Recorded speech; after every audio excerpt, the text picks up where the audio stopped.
I'm going to start this video off with a statistic that I can absolutely not verify, but odds are that if you've been a fan of anime, manga, manhwa, and so on over the last few years, you've come in contact with at least one isekai. And if you haven't, for those of you who don't know, isekai is just trapped in another world. Usually it starts with the protagonist getting absolutely railroaded by truck-kun or some kind of otherworldly or just completely natural phenomena, and they wake up as a hero in a separate world. A few notable examples being Sword Art Online, though that's more trapped in another world than reincarnated in another world. Konosuba, ReZero, Devil is a Part-Timer, but that one's isekai flipped on its head. It's them coming over here, not us going over there. And the story is usually pretty cookie cutter. Main character dies or has something spectacular happen to them, they're reborn in another world, and they either live out the rest of their days there as a hero, or endeavor to complete some kind of task, or usually defeat some kind of demon king, which will then let them get home, back to the world they belong in. The main character will take up this mantle of hero, and they will garner all manner of allies and friends to their side to facilitate getting back home. They are strong-willed, usually kind, extremely empathetic, and above all else, good. But what if something happened to change that? What if after everything our hero goes through, all the trials and tribulations, the deaths of friends, the great battles against all manner of monsters and enemies, the sacrifices that they make, and the losses that they have to deal with? What if after all of that, they arrive home, and everything they knew is gone? There's nothing here for them but misery. Well, Hero Has Returned, or The Warrior's Return, is that. Hero Has Returned is a Korean manhwa written by Narak and illustrated by Fungbak. I'm definitely getting those names wrong. And it starts out, as I said, like most isekai. Our young hero is whisked off to another world. They're scared, they're upset, they manage to struggle through an entire year, building up their strength, moving past their fears. And they go through an entire hero's journey, driven by their kindness and empathy for the beings of that world, all in the pursuit of getting home to his family who he loves and his friends who he misses. And finally, with the help of his adventuring party, he takes down the Demon King and is returned home, 8 months on from when he left. Now, as I said before, in your average isekai, this is where you get the payoff. This is where, oh my goodness, you're back! We missed you! Oh, celebrations, happiness! This ain't that kind of story. Upon returning, our main character Kim Bin-soo finds that everyone he cares about is either dead or hates him. His mother was a victim of a hit and run as she was out putting up missing posters for him. His father, feeling that he'd failed his family and wasn't able to protect him and his mother, flung himself from the roof of his office building. The rest of his family, who he manages to find and get in touch with, hates him and disowns him because in their search for him, they bankrupted themselves. They have almost nothing left, and they blame him for it, because who's going to believe him? Who's going to believe this fantastical story about getting lost in a fantasy world for a year and having to fight his way out of it? They all just think he decided to abscond away and abandon his family for the bones of a year, leaving them distraught, thinking he was dead. And now, he is as good as dead to almost all of them. His aunt and uncle, I think, are his only remaining family. So they kick him to the street. His school won't take him back because they think the same thing, that he's just, again, flitted off like some degenerate loser, and they want nothing to do with him. So he'll have to just sit his exams on his own. He'll have to figure it out. He can't go back to school.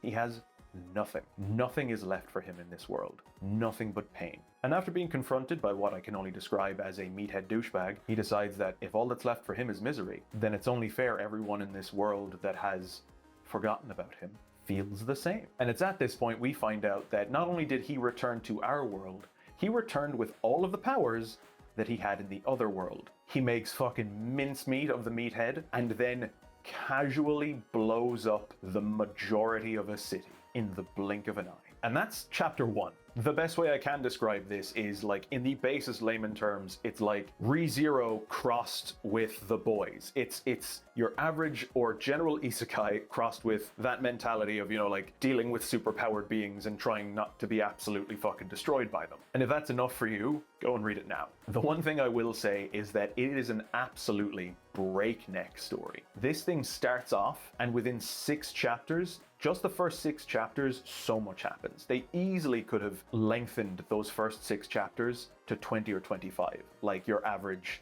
webtoon would. And while that's a common complaint for most people, I actually really like how fast-paced this story is. Sure, sometimes it leaves the writing a bit lacking, but the overall story is incredible. Because from the moment Kim Min-soo destroys that massive chunk of a city, he makes it his personal mission to bring misery to the world. He is on a warpath for nothing but death. He wants nothing but to make the world feel the same sadness and misery and pain that he feels, and he has all the power behind him to do it. But I lied a little bit before. Kim Min-soo is not our main character. Our main protagonist is Park Jung-soo, a young man who fell victim to Kim Min-soo, who's now known as the Sword Hero. As he and his family were fleeing Korea, the entire highway is struck down in the blink of an eye by the Sword Hero. His grandmother and his sister dead. The only reason he survived is because he was crawling under a car to pick up his little sister's doll to make sure she had it. And when he lifts his head back up, they're all dead. And then, quite unceremoniously, the Sword Hero hovers over him and stabs the shit out of him. And Park Jung-soo wakes up in another world.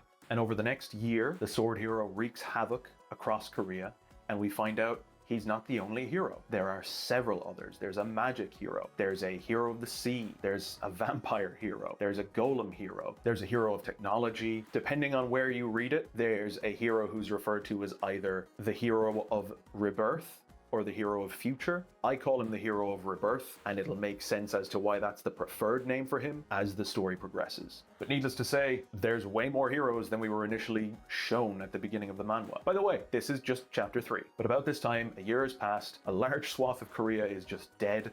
The rest of them, the entirety of Korea has been divvied up into different smaller kingdoms by the reigning heroes.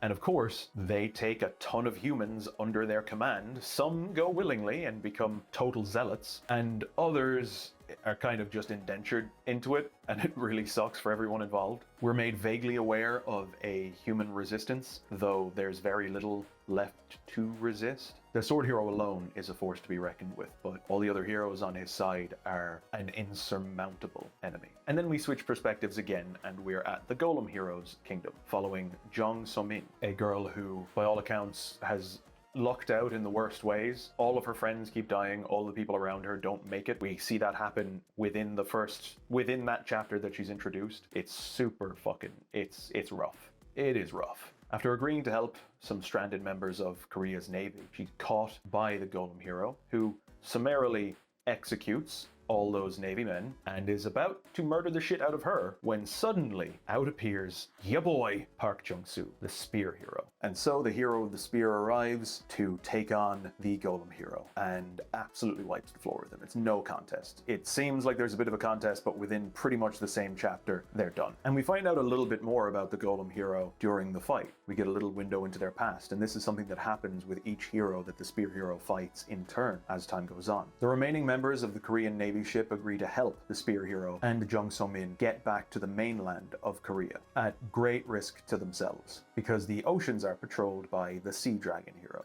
a young girl on top of a literal fucking dragon. And unfortunately, all the members of the Navy die on the ship. The only survivors are Jung So-min and the spear hero, but they do manage to dispense with the Sea Dragon hero. We see their stories not that far off what happened to the Sword Hero. They were brought into another world, they had to fight a demon king to get home, and they fell in love with their companion, the Sea Dragon. The Sea Dragon, however, turns out to just be like a really hot dude who can turn into a gigantic dragon. And upon defeating the Demon King, it's time for the Sea Dragon hero to return home. And the Sea Dragon decides to return with her. Unfortunately, our realm isn't as kind to him as his realm was to her. He begins to turn back into his sea dragon form. He's in pain, coughing up blood. He can't go outside because he's slowly regrowing scales, until finally, in a very unfortunate accident, he transforms back into his sea dragon self and kills quite a lot of people. And unable to explain herself, the Sea Dragon hero gets lumped in with the Sword Hero, so she's kind of left no other choice. The only way for her and her beloved to live is to join forces with the Sword Hero. So once again, kind of a shit run of things for this person. Kind of sucks. They spent a year fighting evil demons and then came back, and life was kind of shit after.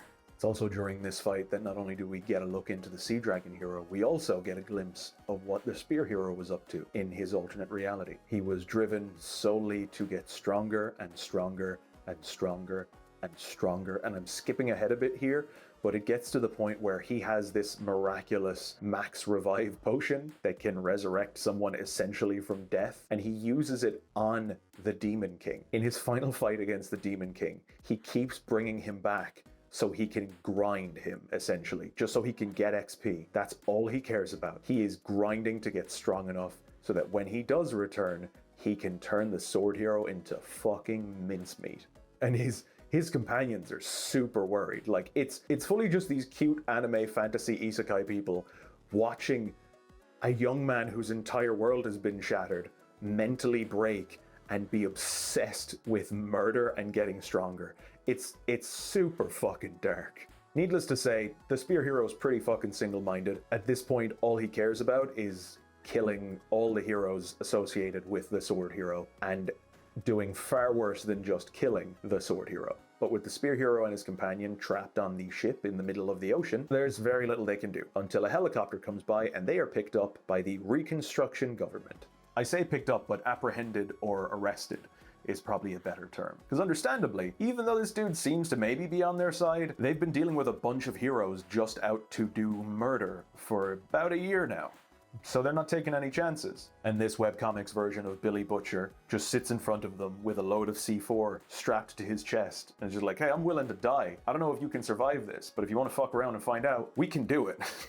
And while the spear hero is a little tempted, his companion manages to talk him down. The Reconstruction government test him with an opportunity to get out with the Iron Arm hero. Turns out it was just a guy who looked a lot like him who they had dressed up. Of course he passes, and they allow him into the last refuge of humanity, essentially, in Korea. It's an underground facility hidden away from the heroes. And this is where we find out that the Reconstruction government has actually had help from some other heroes, some who are no longer with us, in pushing back the sword hero and his companions. Sadly, the sword hero has become aware of the spear hero, having seen footage of him killing his two companions, his two compatriots. He doesn't really give a shit, he just doesn't like someone being able to rise up. The spear hero is swiftly becoming a source of hope for people, and the last thing that the sword hero wants is anyone feeling even a shred of hope. And so the sword hero and the other heroes who ally themselves with him set about doing a big ol' murder. They break into the facility, they destroy everything, the sword hero and spear hero face off, and the spear hero is grievously injured. He's then rescued by an unlikely ally and spirited away as the remaining people in there, all of the Reconstruction government left inside, and almost every citizen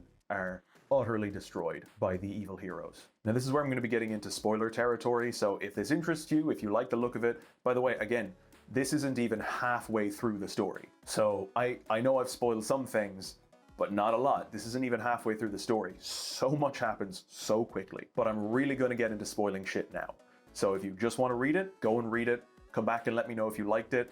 I'm really enjoying the shit out of it. This is your last warning. After this, while the spear hero is healing up and getting better, we get more of a window into how this whole hero thing works.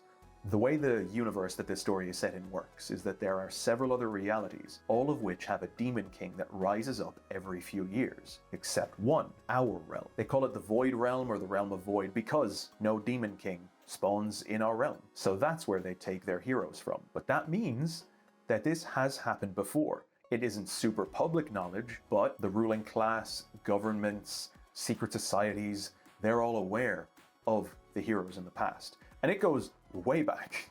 There's a character who comes in later who was a Russian hero, the hero of Frost, Ivan Pushkin, who almost single-handedly ends World War II because the sword hero is fighting on the side of the not nice people in that war. I know there were a lot of not nice people in that war, but you know, the big guys with that symbol that no one likes, those guys, those motherfuckers. So there were some evil heroes on side there. Ivan managed to shut down that last fight, so Ivan is eventually sent in to try and deal with this sword hero. But that's a whole other thing. My point being, this has been happening for years, and there are some heroes left over. We see them jumping in, we see a faith hero from way back jumping in to try and take on the hero of faith in the modern day. We see a hero of technology fighting this era's modern hero of technology, and it's so cool to see these two forces clash and get the backstories behind each of them, because just like every other backstory of each of the heroes so far, all of them are grim as fuck. Once again, it's a really dark story. It's really fucked up. But aside from all of that, aside from finding out that There are multiple realities out there that are constantly pulling people from ours so that they can fight off their Demon King every few years. And the trouble being that Demon King consistently gets stronger, so each new hero has to become consistently stronger each time, leading to some Dragon Ball levels of power creep. There is one hero who, in my mind, is the linchpin of all of this. This guy, Lee Sung-jun, the resurrection hero, the hero of rebirth, whatever the fuck you want to call him, is the linchpin of everything. Because when he dies, he can reset back to a certain point, and he can pretty much control what that point is. He's essentially Subaru from ReZero if he had any control over his powers. And he's the reason why the Sword Hero and his compatriots have been unstoppable up until this point. Because as far as we know, they have been stopped. We see it happen in one chapter of the story, where America and the UN drop a nuke from orbit onto the heroes. And then when they all die, the hero of rebirth just jumps back, tells all the other heroes about it. The hero of technology hacks into that orbital satellite and instead bombs the people who originally bombed them. He does, however, drop a tiny little tidbit of information before they're engulfed in atomic fire, that he was the one responsible for killing the Sword Hero's family, that he's the one responsible for all of his misery. Luckily for him, he's the only one who retains any memory of what happened. And I don't want to get too deep into this, I'm really restraining myself here, because it's really fucking cool, but he is instrumental to the story. He is responsible for various branching timelines where so many other things happened, because he can't die. He's been alive for a very, very long time. And essentially, all he wants is a way to die. And that's about as much as I'll say. His story motivations and the things we learn surrounding his abilities and what he can do, if there is a big bad evil guy to this story, it's this motherfucker. And I know that's weird, considering the actual big bad evil guy is the Sword Hero, but if there is an Emperor Palpatine behind the scenes pulling the fucking strings, it's this admittedly very dapper young man. So while it's not the best written story in the world, it's exactly what you're looking for from an isekai, especially a story that subverts most of the tropes in an isekai and does its best to present the darkest outcome of what that story usually is. I wouldn't be surprised if this gets picked up for an anime somewhere in the future, because the premise is so fucking cool. And with the love that people have for things like The Boys and The Watchmen, stories that generally subvert those well-known tropes in an interesting way, and also being super dark and fucked up and gory, because that's like half the appeal, let's just be honest, then this is the story for you. You will not be bored. It goes way too fast for you to get bored. The art is actually really good, and in some cases beautiful, and you really do start to care for some of the heroes in it. It really does paint a picture of a very sad, morose, and fucked up existence. And I'm excited to see where it goes. I'm not going to spoil it anymore. I want you to go and read it. Please let me know what you thought of it in the comments. I want more traction. If you liked it, tell your friends about it. Share this video out to whoever you think might enjoy this fucking story, because holy shit, I need an anime. I need to see some of the fights from this animated. Yevon willing that in the next 10 years we will have a Hero Has Returned anime. I'm going to stop it there. I'm going to call it quits. I'm going to give you the time you need to go and read that fucking story. Let me know what you thought of it. Hit the like button if you enjoyed the video, subscribe if you want to see the next one coming in, and thank you so much for watching. I will talk to you next time.